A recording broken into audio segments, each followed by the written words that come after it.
गुरुजी Radhe Radhe ji. Hello hello, बोलो बोलो। गुरुदेव, मेरा ये प्रश्न है। 4 साल से मैं आपकी कथा सुनती हूँ, जब से लॉकडाउन लगा है।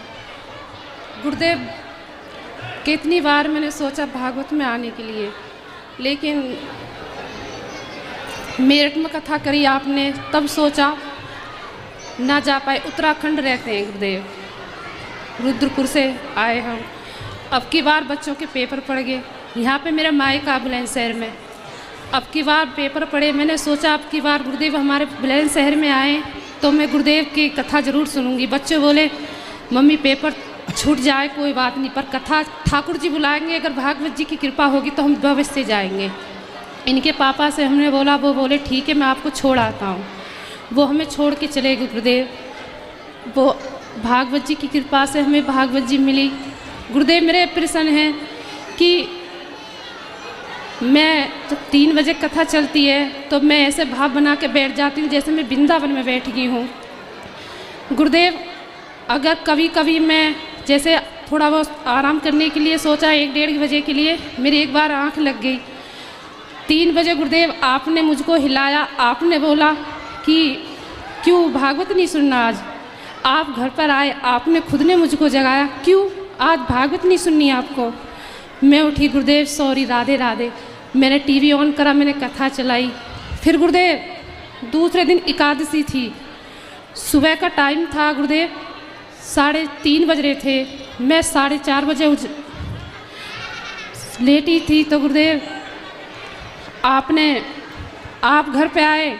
मैंने कहा गुरुदेव आज एकादशी है। आपने की हाँ। आप बोले वॉशरूम कहाँ है, मुझे पहले नहाना है।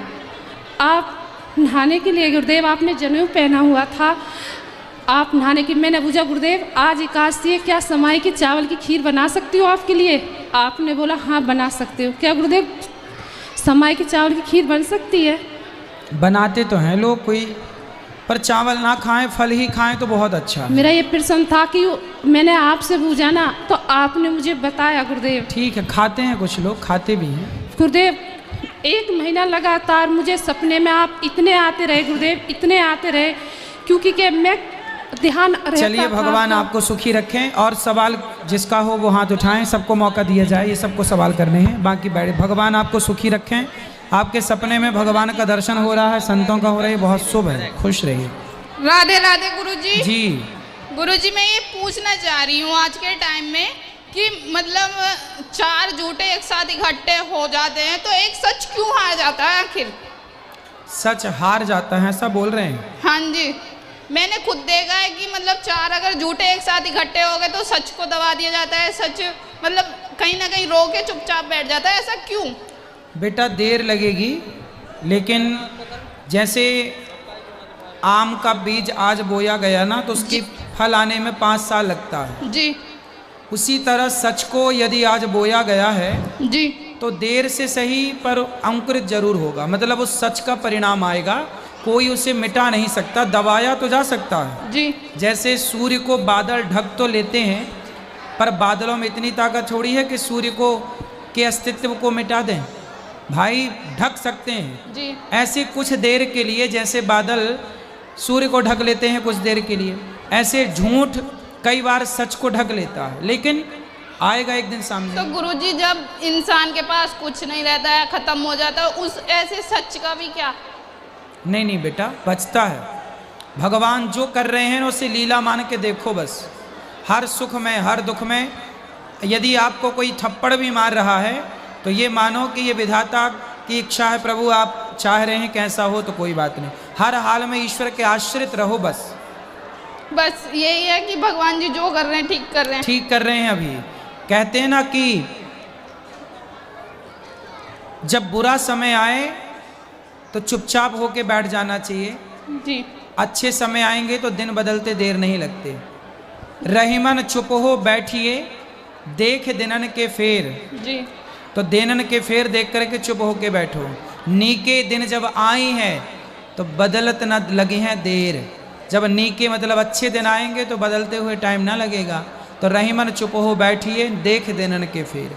अभी चुप होके बैठो, क्योंकि समय जब बुरा है तो तो चुप होके बैठना समझदारी है। जी समय बदलता है बेटा, रात है तो दिन जरूर आएगा, चिंता ना करो। राधे राधे गुरुजी। राधे राधे।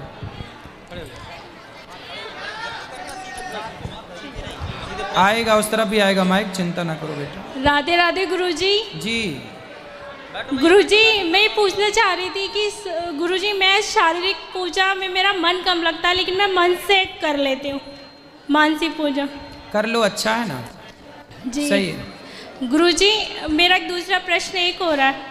गुरुजी मेरी मम्मी को 4-5 साल, मेरी माँ को 4-5 साल हो गए एक्सपायर हुए, लेकिन गुरुजी बहुत ज़्यादा याद आती है उनकी। मतलब उनके जैसा इंसान मेरे मतलब दुनिया में मैंने कोई देखा नहीं। बहुत ज़्यादा उनकी जगह मतलब कोई ले ही नहीं सकता। माँ की जगह? जी अच्छा, माँ की जगह कोई नहीं ले सकता सर। गुरुजी लेकिन हमारे रिश्ते जब से मम्मी एक्सपायर हुई, जब से हमारे रिश्ते बहुत ख़राब हो गए सर। मायके से भी और ससुराल से भी मतलब सब बदल चुके हैं सब। नहीं, पति अच्छे हैं आपके? हाँ जी वो तो अच्छे हैं। फिर कौन बदल गया? वो भी बस कभी कभी थोड़ा सा मतलब पिता पक्ष से भी और पति पक्ष से भी थोड़ा सा मतलब अनबन हो ही जाती है। तो आप चुप रहा करो ना, अनबन ना होने दिया करो। पति कुछ बोले तो ठीक है, मान लो। जी कभी आप कुछ बोले तो वो मान लें। जी चुप रह के मैं अपनी मतलब मन को तसल्ली कर लेती हूँ, लेकिन फिर भी मन बहुत उदास रहता है। ये चीज़ मतलब रिश्ते संभल नहीं पाते। कितने साल हो गए शादी के? जी 17 साल हो गए मेरी शादी। बच्चे हैं? जी तो अब रिश्ते संभल नहीं रहे हैं? अब तो 17 साल से संभल ही रहे हैं। नहीं सर, मतलब कि मायके से भी। मायके छोड़ दो, अब माँ के चक्कर में काहे पड़ी हो? थोड़ी सी मतलब मन में थोड़ा बहुत है, मम्मी होती तो आज ऐसा होता, माँ होती अरे तो अब जब थी ना तब प्यार मिला ना माँ का। जी बहुत। बस अब छुट्टी। जी अब मायके से अब मन हटाओ। गुरुजी मेरी भगवान में और पति में। को कैसे ही साथ दे पाऊंगी या नहीं, इन पे बोझ नहीं बनना चाहती, बस इतना चाहती हूँ गुरुजी। आप ना नारायण कवच का पाठ किया करो। हाँ, करती हूँ, सब कुछ करती हूँ, बजरंग पाठ भी पढ़ती हूँ। नहीं, नारायण कवच का पाठ करती हूँ? हाँ जी पढ़ती हूँ, खूब बच्चों को सब कुछ करती थी सब। नारायण कवच याद है?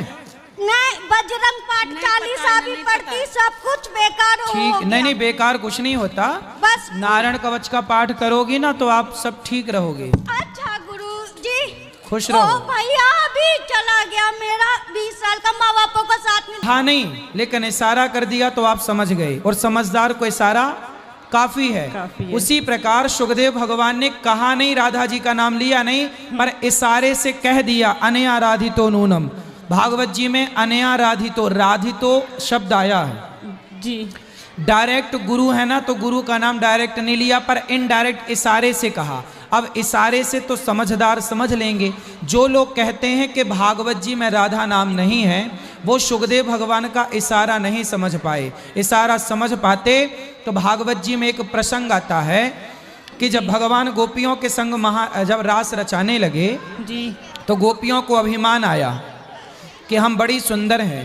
तब वहाँ पर भगवान एक सखी को लेकर अंतर्धान हो गए थे, चले गए थे। क्या आपने सुना कि वो सखी कौन थी जिसको लेकर श्री कृष्ण गए थे? जी मुझे नहीं पता। वो राधा ही थी। अच्छा। अब वहाँ इनडायरेक्ट नाम लिया ना सुखदेव भगवान ने, डायरेक्ट वहाँ नाम लिया अनया राधितो। जी क्या नाम लिया? अनन्या राधितो। राधितो, राधिको। राधितो ले लिया नाम, वहाँ राधा ना कह के राधितो कह दिया। जी तो सुखदेव भगवान के इशारे से कई बार उन्होंने राधा शब्द का प्रयोग किया है इशारे में। अब इशारा तो वो समझे ना जो समझदार है, तो समझदार के लिए इशारा है। भागवत जी में राधा है, हर जगह राधा है। क्या बताइए, क्या कृष्ण राधा के बिना किसी मंदिर में आपको मिले? जी नहीं। फिर जब बिना राधा के कृष्ण नहीं हो सकते, तो बिना राधा के भागवत जी में कृष्ण की लीला कैसे हो सकती है भाई? जी गुरु जी। ये बताओ, भगवान कृष्ण का राधा जी से विवाह हुआ है कि नहीं? जी हुआ है।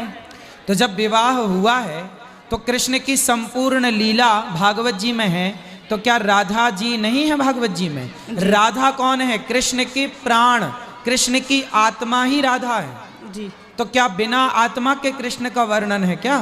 धन्यवाद गुरु। इसलिए ये कहना कि राधा नहीं है, ये वो लोग कहते हैं जो सुखदेव भगवान के सारे को, क्या है ना, हर चीज लिखी नहीं होती ना बेटा, गुरुजी कुछ चीजें समझनी पड़ती है। जी गुरुजी एक सवाल और ये कि जो सनातन धर्म में हमारी महिलाओं को व्यासपीठ पे बैठने की अनुमति नहीं है और भी बहुत सारे धार्मिक कर्मकांड करने की अनुमति नहीं है, तो उसके लिए कुछ हमारे ऐसे धार्मिक, सामाजिक या भौगोलिक कारण रहे थे कि जिसकी वजह से स्त्रियां पूजा पाठ में सम्मिलित नहीं हो पाती थी। लेकिन अब जब भौगोलिक स्थितियां भी बदल गई हैं, तो क्या हमारे सनातन धर्म में महिलाओं को पूजा पाठ करने के या धर्म से संबंधित कर्मकांड करने के और अधिकार नहीं मिलने चाहिए? पूजा पाठ करने का तो पूरा अधिकार है। हमारे यहाँ तो बिना पत्नी के यज्ञ करने का पुरुष को भी अधिकार नहीं है। कोई पुरुष बिना पत्नी के यज्ञ नहीं कर सकता। जब भगवान राम ने यज्ञ किया तो वहाँ पर सीता माता वनवास में थी, तब भगवान राम ने सोने की सीता बना के बगल में बिठाई। तो भगवान को भी पत्नी के बिना यज्ञ का अधिकार नहीं है। पत्नियों को पूजा का सदा से अधिकार है, प्रवचन का सदा से अधिकार है। आप भगवान का गुणगान गाइए, कोई दिक्कत नहीं है।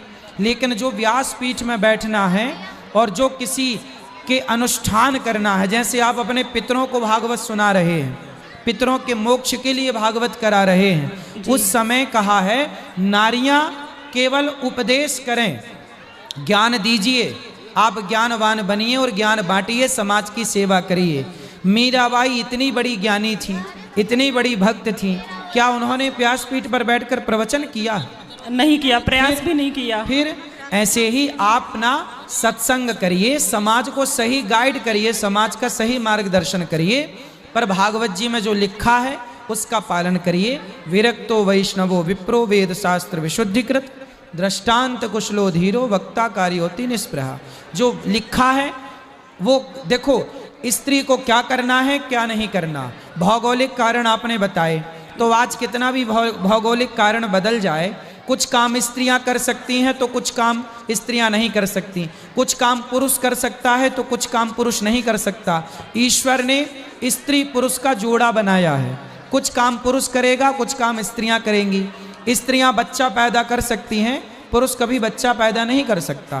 कितना भी भौगोलिक कारण बदल जाए, कितना भी आज की आधुनिकता आ जाए, लेकिन पुरुष कभी बच्चा पैदा नहीं कर सकता। ये डिपार्टमेंट स्त्रियों का है। तो कुछ काम भगवान ने सौंपे हैं कि पुरुषों के काम अलग हैं और स्त्रियों के काम, इसलिए जिसका जो काम है उसे वो काम करना चाहिए। जी गुरुजी, धन्यवाद गुरुजी, राधे राधे।